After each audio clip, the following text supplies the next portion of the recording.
Okay, cool. There we go. All right. All right. So we about to get into it. We about to get into it. Thank you guys for tapping in. Um, have a little fun tonight. We're going to be talking about rentals. We're going to be talking about wholesaling. He said you dropped a lot of game on Clubhouse. Appreciate that, King Khalid, man. I appreciate that, man. Man, I'll look. I haven't dropped no game like that in a long time, man. So I'm looking forward to dropping some game on here. Once you're live and your stream is public, you'll find at the top of your stream on Instagram. We're having trouble streaming your Instagram. You ended on just trying. Then you have to do this.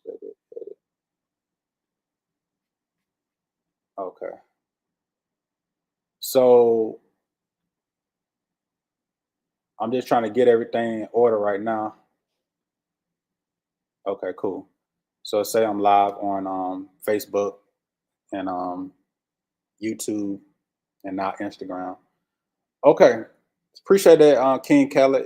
You say I dropped a lot of game on uh, Clubhouse, so I'm about to drop some more game on live right now. So earlier, what I was talking about, I was talking about rentals. I was talking. Well, I wasn't talking about. I got to get into that part yet, but I was talking about wholesaling houses. So I want to go ahead and start out by just talking about wholesaling houses, and I want to talk about how you can get into the wholesaling game. I want to talk about how you know basically how you can how you can how you can from wholesaling, how you can get into the fix and flips, how you can get into the rentals. I'm going to be talking about all of that, right? So earlier, what I was talking about on Clubhouse, I was going into some of the things that you have to do. First and foremost, you have to choose a target market, right? And when you're choosing your target market, you want to be able to look for areas that has a high demand, right? A high demand meaning a high cash value demand. You want to look for areas where the days on the market is like 45 days or less. You want to look for low crime. Again, you want to look for properties that has a high cash buyers activity. And you can go on them websites like PropStream and look this stuff up. So there's different websites that you can go on and look for those high cash areas like that. So uh, that's one of the first things you want to do, right? And once you find these particular pockets, once you find these markets, now you can determine um, whether it's better for you to wholesale in that area, because you want to figure out if I'm going to wholesale either in my particular market or am I going to wholesale in my in another virtual market. So that's the goal. You want to try to figure out which market you're going to wholesale out of, right? So um I like to look at areas where there's a lot of cash activity. I like to look at the areas where the days on the market is really, really low. And if the days on the market is really, really low, that means that I'm gonna be able to sell that property pretty fast. So we talked about finding local markets, virtual markets, don't matter what market you choose. And then we talked about on Clubhouse, we talked about um, once we find the virtual market the market that we're going to target, then we talked about different ways that we can find motivated sellers. So let's first talk about what wholesaling is. And once we talk about what actually wholesaling is, then we can kind of figure out everything that I'm saying. Everything will make sense. So just for a brief summary of what actually wholesaling is essentially when you have you put a property under contract with a motivated seller, right? And when you put a property under contract with a motivated seller, then you trying to assign that contract to a cash buyer. That's how you make your money. You got to get a property under contract, then you assign that contract over to a cash buyer. That's what wholesaling is. You're basically the middleman. You're playing the middle person. You're the person that's in between, trying to find, the wholesaler, trying to find the cash buyer. I mean, you're the wholesaler trying to find a motivated seller. You're trying to find the cash buyer. You're the person in between, and you're the one who's going to sell the property to the cash buyer to make your assignment fee, right? So, and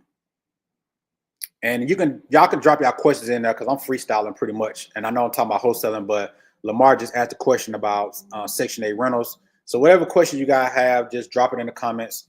I'm gonna start answering questions as I'm talking. Again, I'm just freestyling. I'm just giving game tonight. So he had a question about Section 8. Lamar asked, do you know if with Section 8 can sign leases for over a year? So with that question, Lamar, we sign 1-year leases, but a lot of times when you sign that contract with the housing authority, they're probably gonna make you. They're gonna sign another contract with you that's outside of your lease, and that's typically like a 2-year contract. So technically, you have to abide by that contract because you're signing a contract, right? And a lot of times that contract, I'm just here in Atlanta, so with Atlanta Housing Authority, they make us sign a 2-year contract. So what we do is we sign a 2-year lease.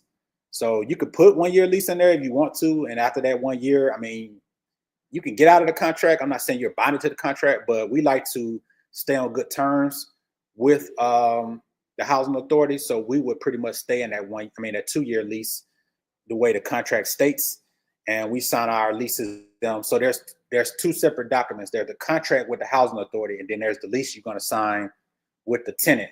So the lease that you sign with the tenant, that's separate. That goes into your file. And again, we make everything match with the contract that we're signing with the housing authority. So we do 2 years, but again, that's up to you. But we just make sure that it lines up with the contract with the housing authority. Any other questions, guys? Drop it in the comments. And so yeah, so we was talking about, and you can ask me a question about wholesaling, rentals, fix and flips, whatever your question is, just drop it in the comments. But I'm gonna keep talking. I'm gonna keep dropping games. So if you guys got any questions, just drop your questions, and I'll get to them as I'm talking. So yeah, we talked earlier about wholesaling. We talked about finding finding sellers. We talked about networking with other wholesalers. We talked about finding wholesalers. The way we find wholesalers, we talked about how we find them on Facebook. We going on Facebook groups, finding other wholesalers in Facebook groups. We're going to real meetings. We're going to meetup groups. That's how we're finding other wholesalers.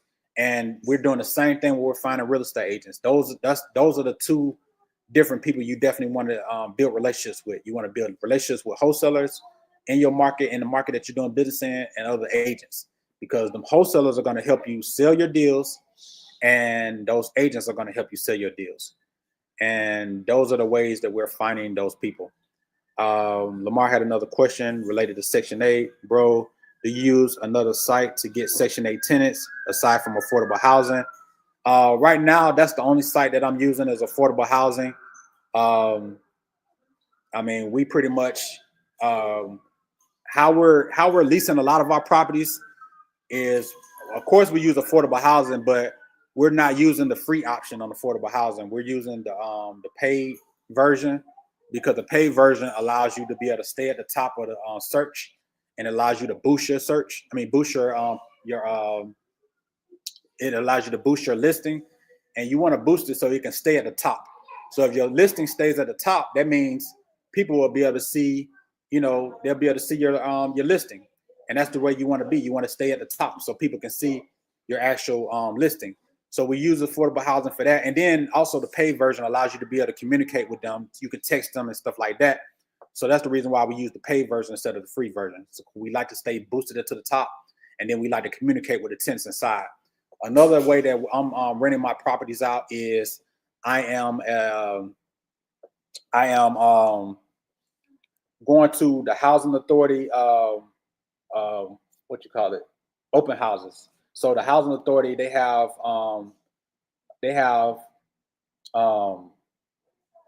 monthly, I want to say monthly, like a job fair, but they have housing fairs.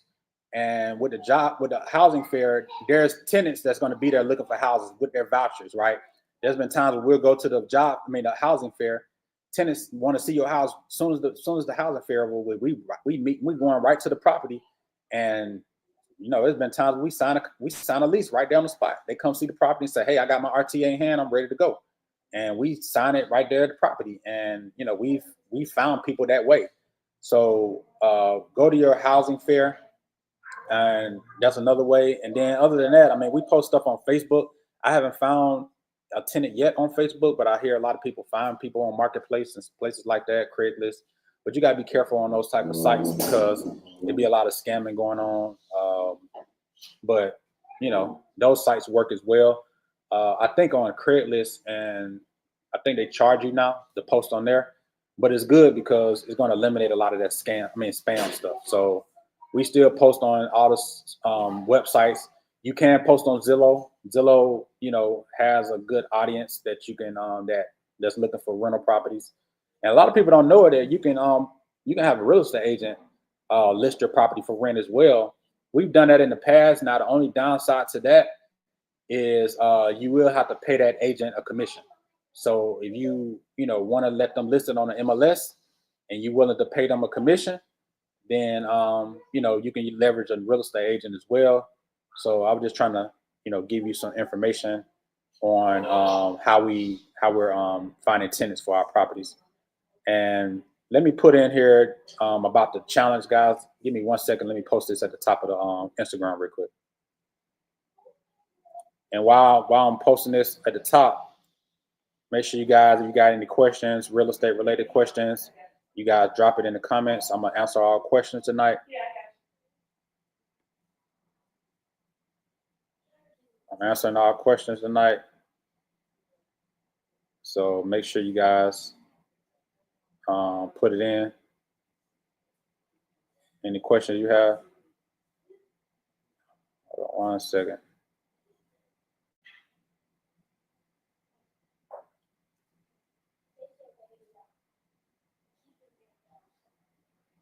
All right. So if you're on Instagram, make sure you click that link to join the challenge. If you haven't already, I'm doing a 5-day challenge, the 17th through the 21st. I'm gonna be basically talking about wholesaling. I'm gonna be talking about flips. I'm gonna be talking about rentals. I'm gonna basically go over how I run my business. So if you guys want to know how I run my business, I basically got a virtual assistant running my business. So I'm gonna be talking about how my virtual assistant is running my business. My virtual assistant runs my wholesaling business, run my rental business, my property management. I basically got my own in-house property management, and my virtual assistant basically manages my tenants. And that's pretty much how we're doing that. My flips, I manage that myself, but my virtual assistant runs my wholesaling and my property management for my rentals. Lamar seemed like the only one answering questions tonight, but it's all good. If you got a question, make sure you guys drop it in the comments. Let me look over here at Facebook and YouTube. Let me see. Let me see if anybody got any questions. Let's see if anybody got any questions over here. I'm about to get to your question. 1 second, Lamar.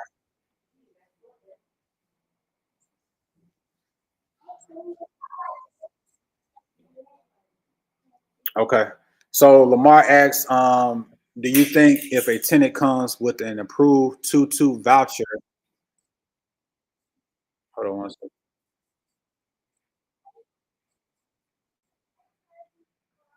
Hold on 1 second.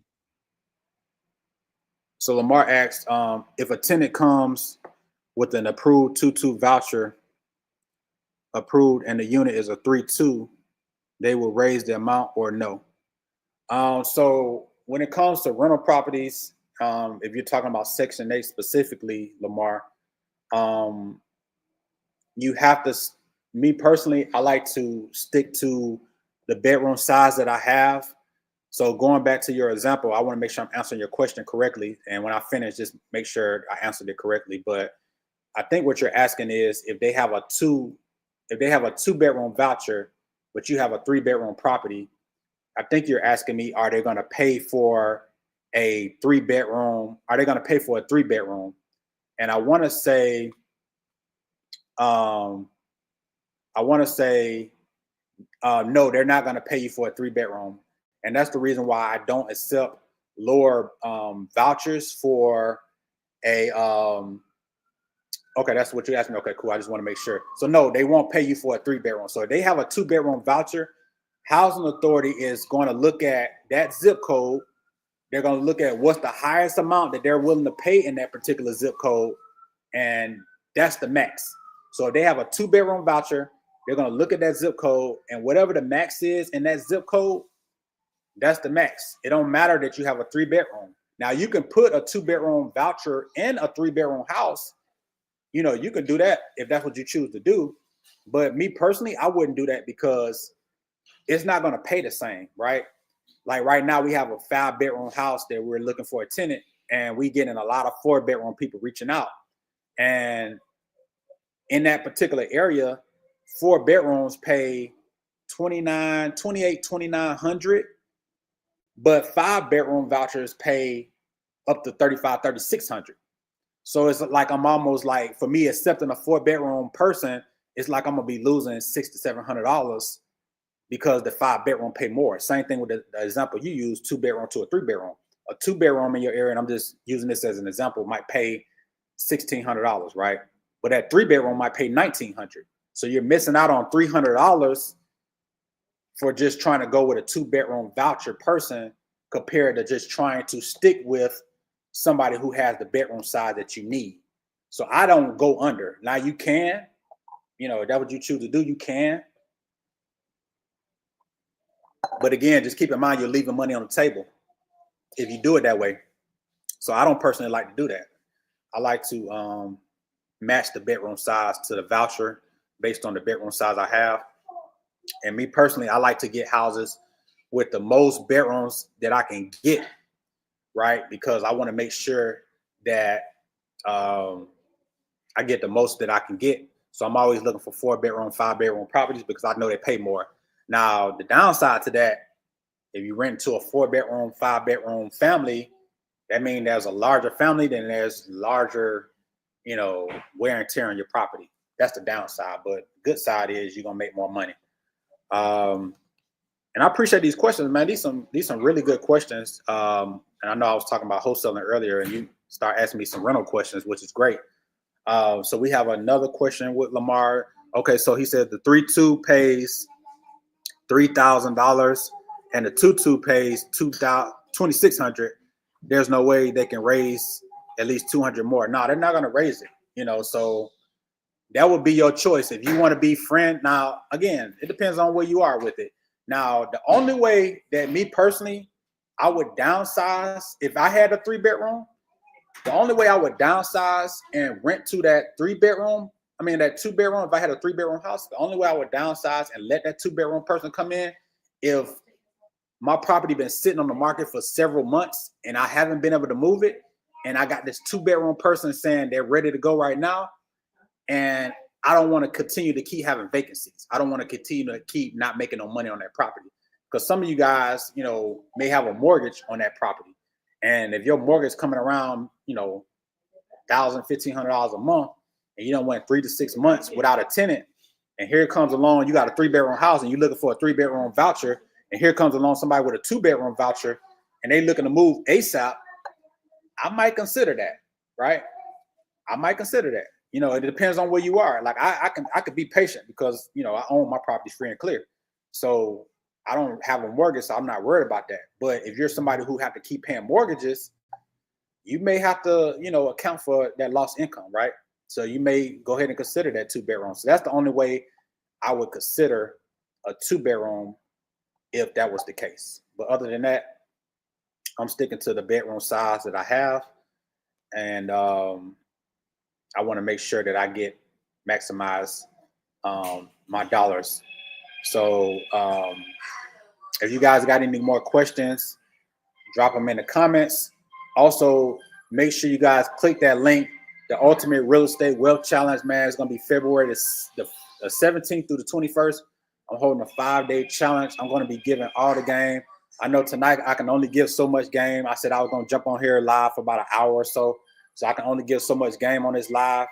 But you'll be able to spend 5 days with me. We're gonna be talking about, wholesaling. We're gonna be talking about fix and flips, and we're gonna be talking about rentals. I ain't even had a chance to jump into fix and flips yet, but again, you join the challenge, you'll be able to spend 5 days with me. We do have a free option. We have a VIP and a platinum option. So make sure you click on the link in my bio.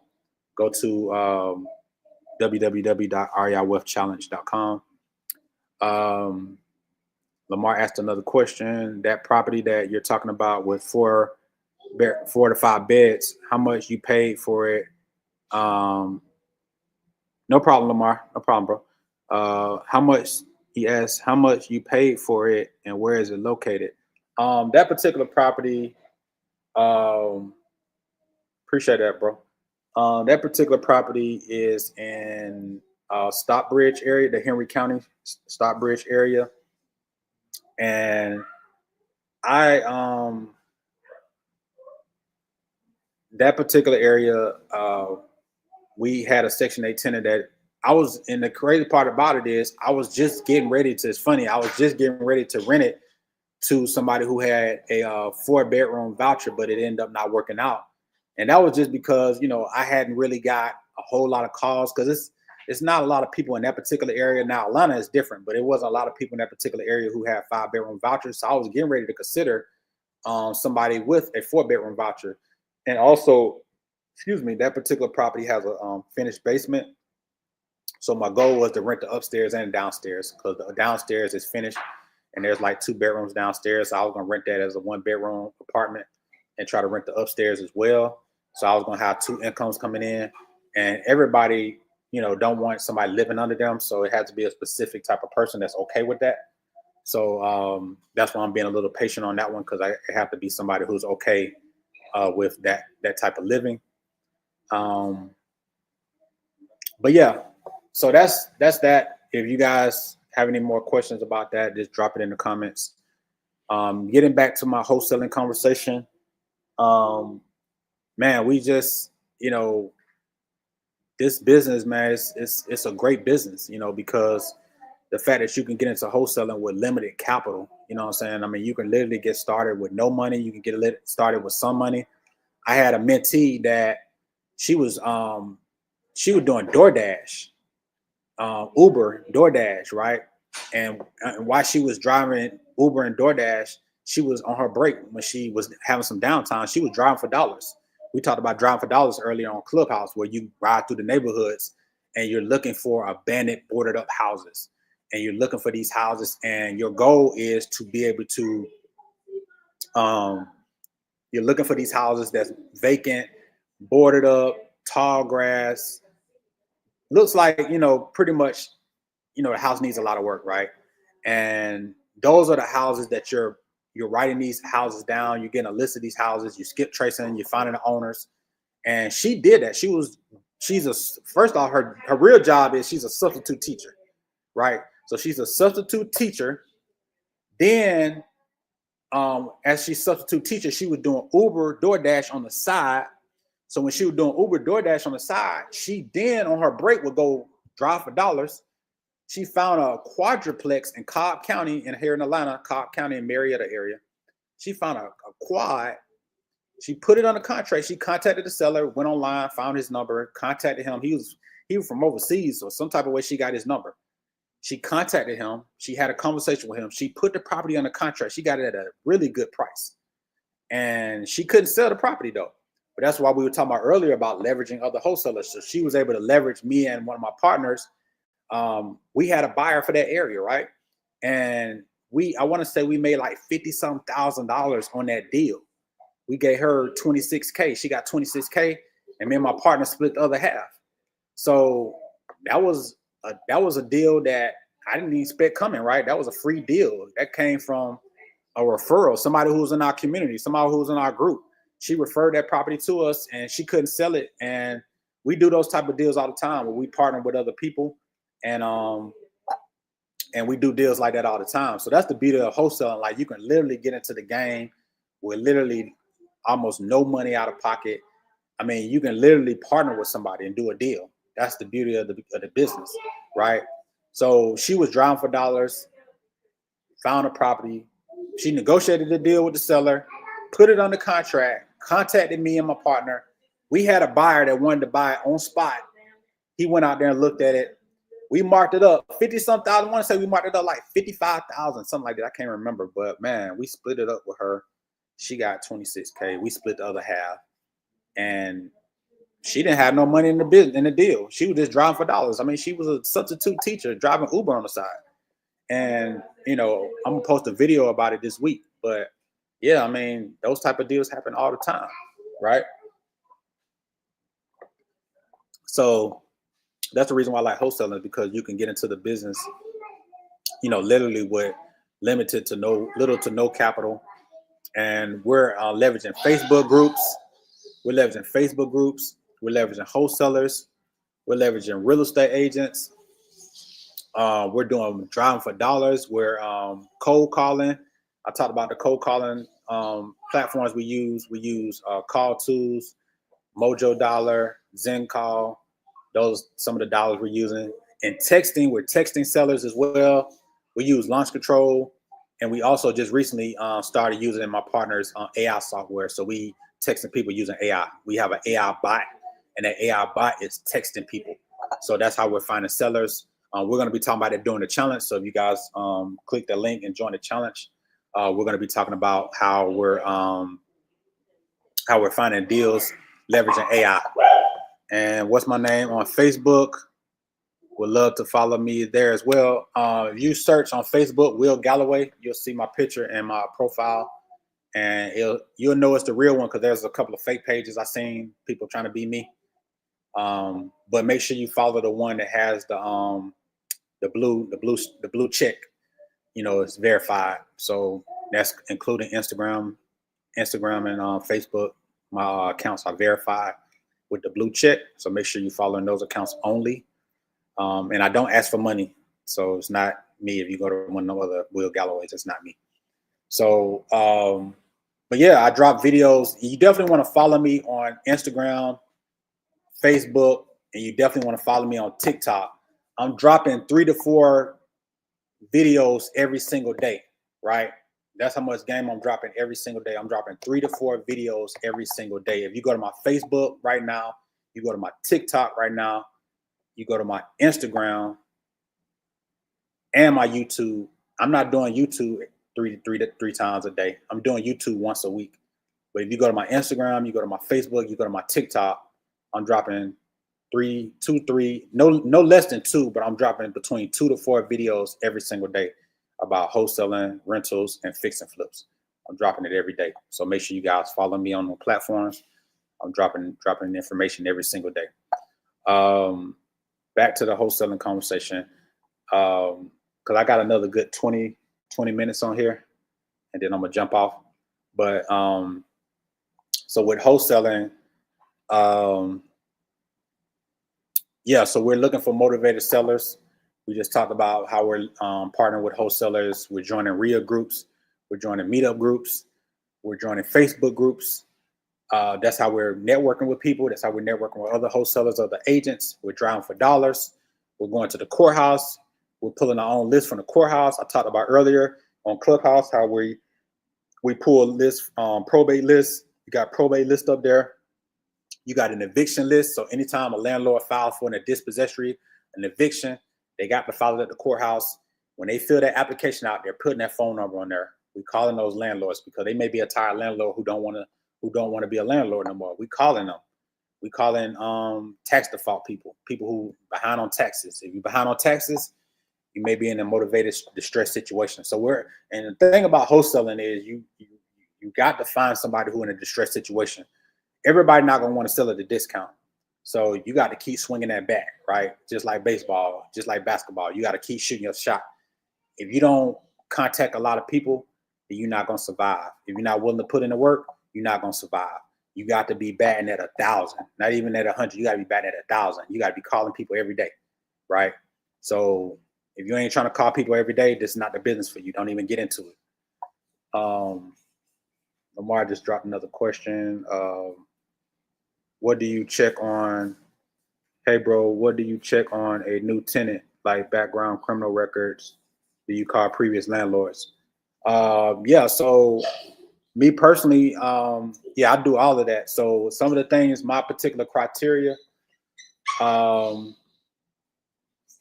criteria is, first off, I'm doing a background check. We use apartments.com for managing and background checks. So we'll send them the apartments.com link, and with the apartments.com link, they have a background check option in there. It costs $30. We tell them they got to pay the $30. We send them the link from our account. They click that link, they fill out their background check, and then the background check come to us, and that's how we screen our tenants. What some of the things that we're looking for? We're looking for no evictions. We're looking for. We're not really necessarily looking for credit because the housing authority is going to pay most of their rent anyway, so we're not worried about them having good credit. We're not. We're not worried about them having a good paying job. I mean, some of them don't have a job. That's why they're getting housing assistance. So we're just looking at overall their character. You know what I'm saying? Like their integrity. You know, if they walk off and get evicted, then I mean they don't have good integrity, and we don't really want to deal with them type of people. Now, sometimes there have been times where I have said, you know what, a person got they had an eviction maybe over 5 years ago, and if we haven't moved that property yet, I may consider it. Far as landlords, we do have a landlord form that we want them to have their previous or current landlord fill out. It's called a landlord tenancy form. So we do make them have their landlord fill that out, and we do call the landlord. And another thing we just recently started doing is we look at their property where they live at. So we'll either drive for that property or we'll do FaceTime with them and say, hey, we need to do a walkthrough of your property, and we want to see the condition of their property. We want them to show the inside of their house. And keep in mind, the way they take care of their house is the way they're gonna take care of your house. So we just started implementing that just recently, you know. So as far as criminal record, as long as they don't have no felonies, like I tell them, you know, if they don't have no evictions and no felonies, felonies meaning like theft, they done robbed or killed somebody. Nah, we don't want no type of people in our house, right? But if they have like some, you know, petty little charges or something like that, you know, we may overlook it. But we don't like evictions because that's an integrity thing. We don't like nobody. If somebody run off on a landlord, that means they might run off on you, because sometimes tenants get 100% paid for, and sometimes they might have to pay a portion. And if they got to pay a portion, that person may not pay you. So, you know, we look at that. What's the average percentage that Section 8 have to pay monthly in rent? Is it 90-10? Is it 80-20? That's depending on their income. So you won't know that until you go through the whole process. So once a tenant comes in, what happens is when a tenant comes in, they give you their documents. Ours is called RTAs. I'm not sure what it's called in other states, but they send us the RTA paperwork from the housing authority. We fill it out, we turn it in, and then next thing we'll wait for them to schedule an inspection. Once we schedule the inspection, then we wait for them to come back, and then they'll send us an offer. Like we might say we want $2,000 for our property, but once they do the inspection and they run their analysis and they run their comps, they might come back and say, we're not giving you $2,000, we're giving you $1,800. And then you have to come back with comps to try to say, oh, well, my property worth more than that. You know what I'm saying? And now you got to be able to justify and provide comps. And as far as the percentage, it depends on the income. So if they don't have any income, 9 times out of 10, they're going to pay 100%. But if they have a good paying job, they may have to pay 20, 30%. So I got tenants that don't pay nothing. I got tenants that pay $50. I got tenants that pay $400. My highest paying tenant right now is paying like, I want to say $600-700. And the only reason why they're paying a high amount is because they got 2-3 people on the lease, and all those people that's on the lease got a job. So they look at the income, and if the income is high, then they'll make you pay a portion. So again, that's a hard question to answer. It just depends on the income on that question.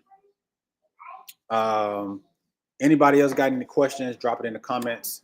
Make sure you guys click that link above, the reiwealthchallenge.com 5-day challenge, February 17th through 21st.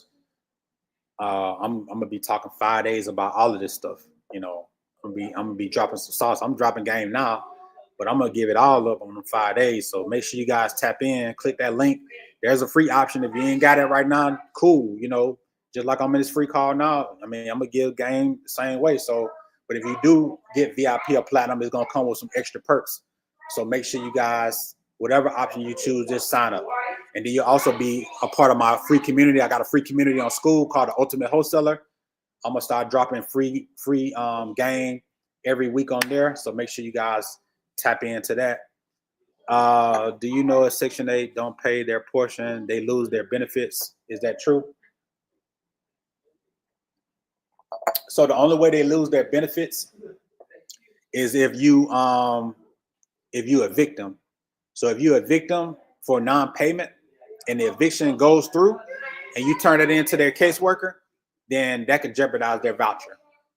But other than that, if you don't file for an eviction, then the housing authority basically going to be trying to work it out with the tenant. They're going to try to, talk them into trying to pay you. But I mean, they don't have nothing, no control over that part.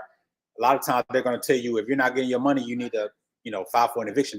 Sometimes they'll even encourage it. They'll say, hey, you got to do what you got to do to get your money. So you got to file an eviction. So again, that's, that'll be up to you to decide, if that's what you want to do. But that's the only way you can affect their voucher. And a lot of times they don't want jeopardize their voucher being lost, because if they jeopardize their voucher being lost, then that's a chance of them not being on the program anymore. And I don't think they would want that to happen. So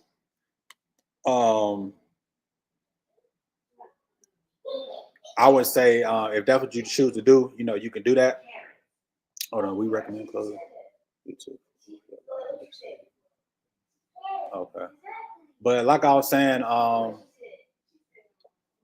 that would depend on you if you want to file an eviction. I've seen some Section 8 tenants with recent evictions. How is that possible? I mean, the only way that's possible is if they're not paying their rent portion. So if they're not paying their rent portion, I mean, we had to do an eviction on one before, right? It's rare, but it happens. We had a tenant and she moved out right before we went through the whole eviction. She moved out, but she had a $400 rent portion, and she lost her job and she couldn't pay it. I mean, it might sound like not a lot. I mean, $400 is not a lot of money to, I'm not saying it's no money, but I'm saying it's not a lot when you come to rent, when you talk about rent. But she couldn't afford to pay it anymore, right? So since she couldn't afford to pay it, she got behind several months. We kept trying to work with her, but you get behind 2-3 months, that adds up. That's like $1,200. So we had to put some pressure on her, and we went on and filed for an eviction. And if that eviction would have went through, and it would have showed on her profile, on her record, and we turned that in to the housing authority, they would have 9 times out of 10 they would have jeopardized her voucher. And I'm not in here trying to make nobody lose a voucher or nothing like that. But again, I mean, some people try to leverage that to not pay you. So you got to be careful with those type of tenants that try to go about it that way, right? So, man, these are some good questions, Lamar. You got some Section 8 rentals. You trying to get into the rental business, or you already in it, or you thinking about it, or what you got going on, bro? I know you're asking a lot of Section 8 questions. What you got going on?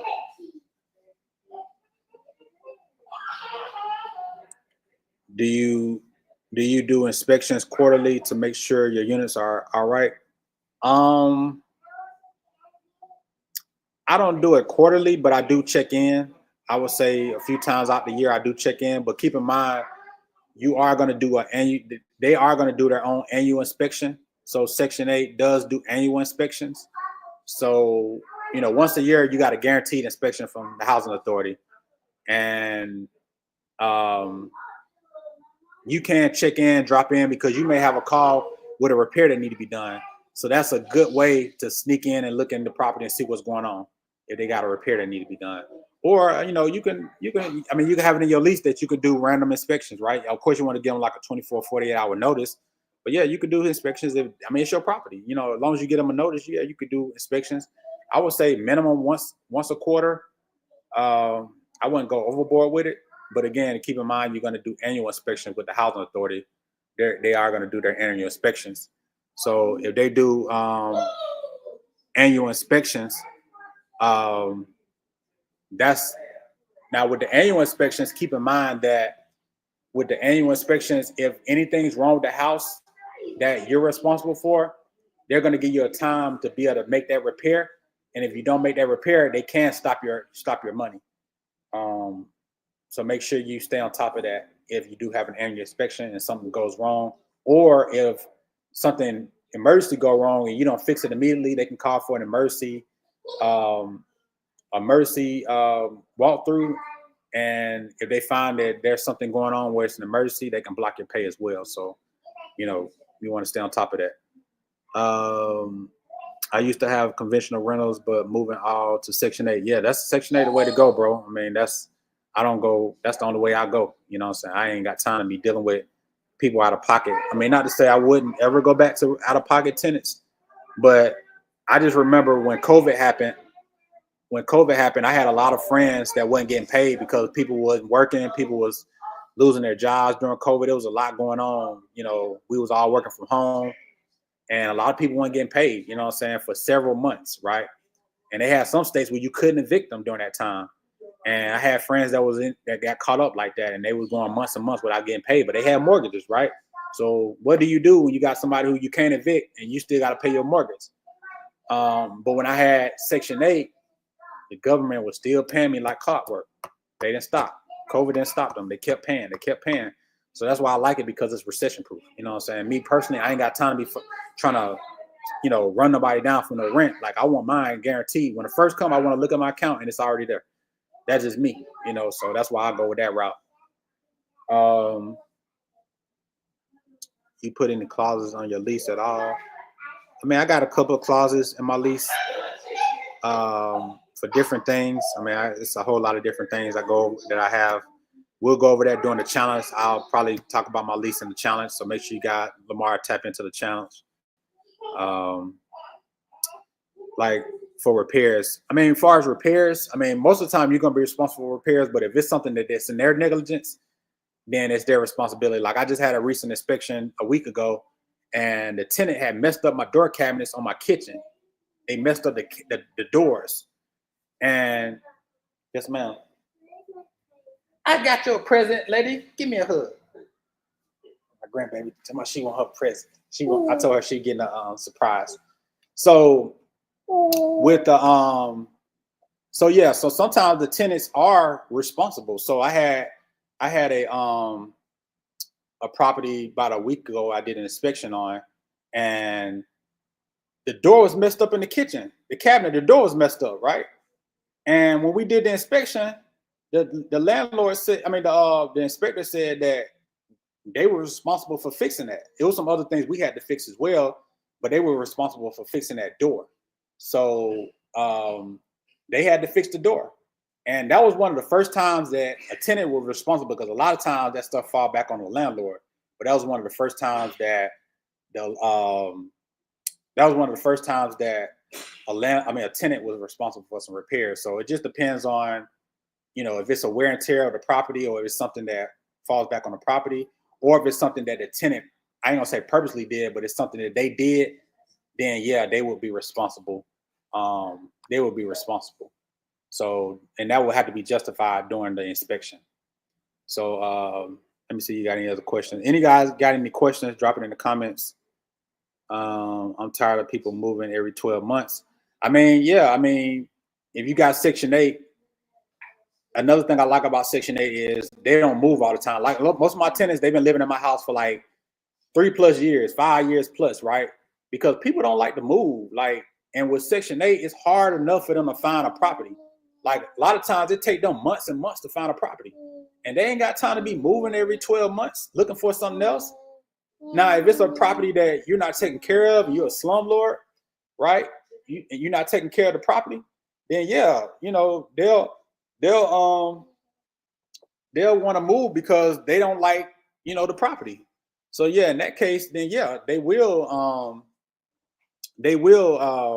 want to move out of that property, because who want to stay in something where they see mold, or there's repairs, electrical problems, plumbing problems, roof leaking. Like, don't nobody want to stay in nothing like that. I don't want to stay in nothing like that. So if I can get out of that lease in 12 months, then yeah, I'm bouncing too. So that's what happened with a lot of tenants is if they don't like your house and they got 12 months to live in it, like they might come in and it look all good at first, but once they get to living in it, they see all the issues coming up. And then if you somebody who don't stay on top of repairs, if you don't stay on top of repairs, then they don't want to continue to stay there. Like when I get calls, like we taking care of that stuff immediately. I got a call yesterday. We got a sewer backed up. I got to go dig the whole yard up and change the sewer line. That job alone gonna cost me a couple $1,000s to fix, right? But some landlords, they ain't finna even worry about it, right? Some landlords like, man, shoot, I get to it when I get to it. I have money to do that. Because you got to understand, like, that one repair will wipe out a whole month of rent. If you only cash flow on a few $100s a month, that one repair will wipe out your whole year of rent.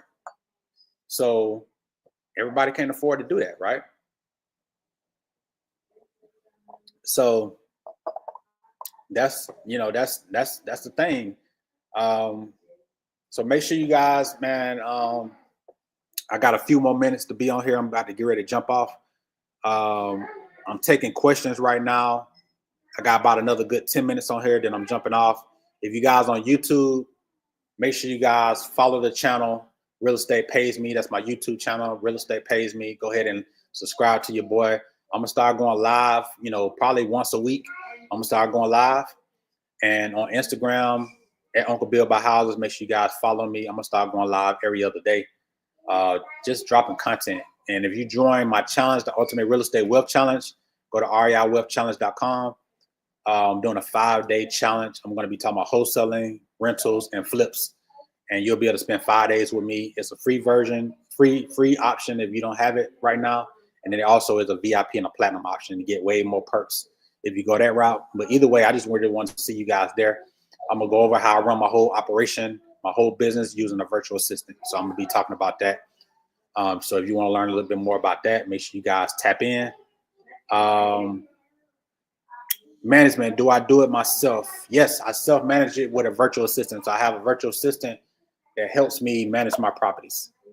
Yes, and I manage my own properties. I don't got time to be giving no management company. I'm not knocking it, but I don't have time to get nobody 10% of my money. If you rent a property for $1,500, that means every month you got to pay them $150. And sometimes they don't manage it right. Sometimes they overcharging you or charging for stuff that wasn't even needed or wasn't even necessary. So, I mean, again, it depends on where you are. Everybody can't self-manage their properties. It just so happened that I know how to self-manage my properties, and I know how to train virtual assistants to run it for me, so I don't have to be the one doing it. So I'll go over that during the challenge as well. Anybody else have any questions? Let me make sure anybody on YouTube got any questions. See if anybody on YouTube got any questions.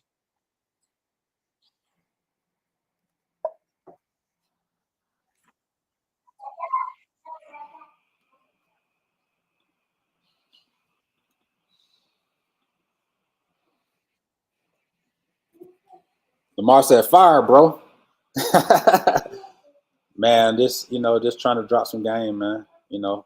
Trying to drop some game. About to get ready to jump off, man, in about 5 minutes. So make sure you guys drop your questions in. Get ready to go. Get ready to go watch a movie with your family. So make sure you guys drop your last minute questions. Drop your last minute questions because I'm getting ready to jump off.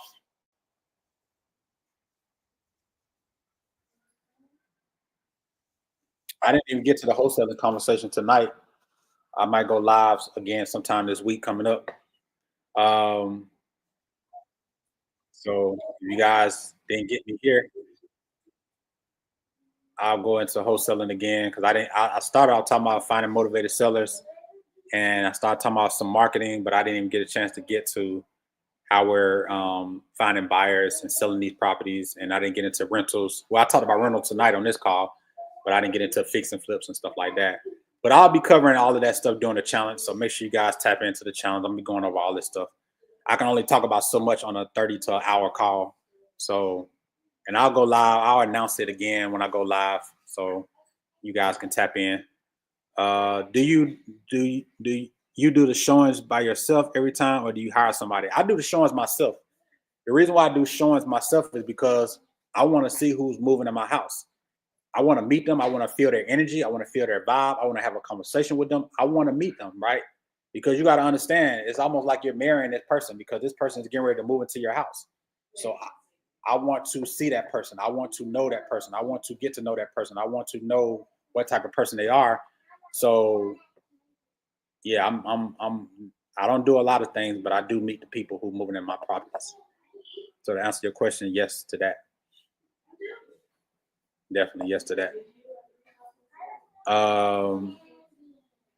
Again, make sure you guys tap into the Ultimate Real Estate Wealth Challenge. If once you join the challenge, you're going to automatically have to sign up for my community, the Ultimate Wholesaler. That's my community on school. It's my free community. That's where we're going to be giving all the updates to the challenge. So if you want to know more about the challenge, I don't really talk about the challenge like the time slots and the dates and all that stuff. I don't talk a lot about that on social media, but you have to be inside of the community to be able to get the updates. So if you want to know about the challenge, if you want to know the dates, the times that we're going to be going live, then you got to be inside of the community on school to be able to get all that information.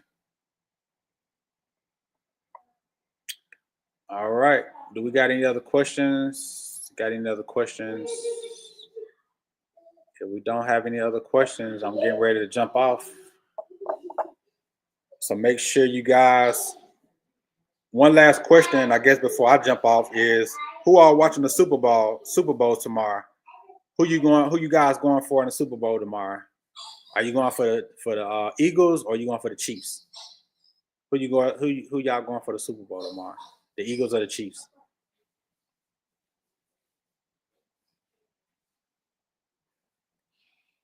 Lamar had another question.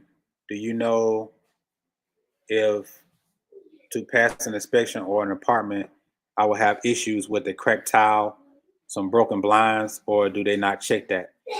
You said the Eagles, bro? Okay. Me too. I'm going for the Eagles too. I don't think they care about. They might make you fix a broken tile, because that's a hazard. Somebody can trip over a broken tile. Somebody can, that might be something they make you fix. Now, blinds are not.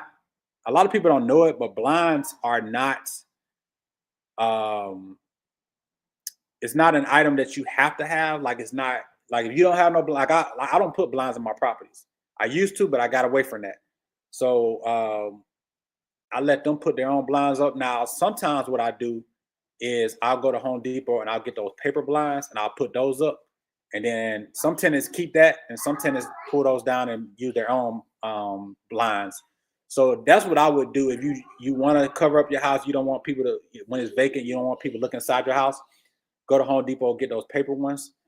They look really good from the outside as well. So that's a quick fix. And the tenants, sometimes they'll either keep them or they'll change them out. But it's not, you don't have to have blinds. So I don't put them in my properties. Unless when I buy the house, they already have blinds in them, I'll leave them, but I don't put them in there. All right. So Lamar kept me busy with these Section 8 questions, which is all good.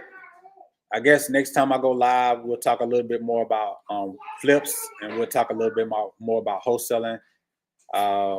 Appreciate you guys tapping in. You said you install some blinds, because when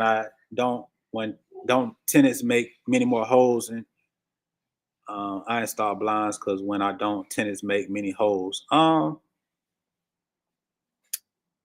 mean, that type of stuff, I don't worry about that type of stuff. I mean, you got to fix that type of stuff anyway. So you say you're trying to cover the windows. Yeah, I mean, just use the paper blinds. I mean, if you want to go with blinds, you can. I just don't personally. I don't use blinds. I let them put up their own stuff.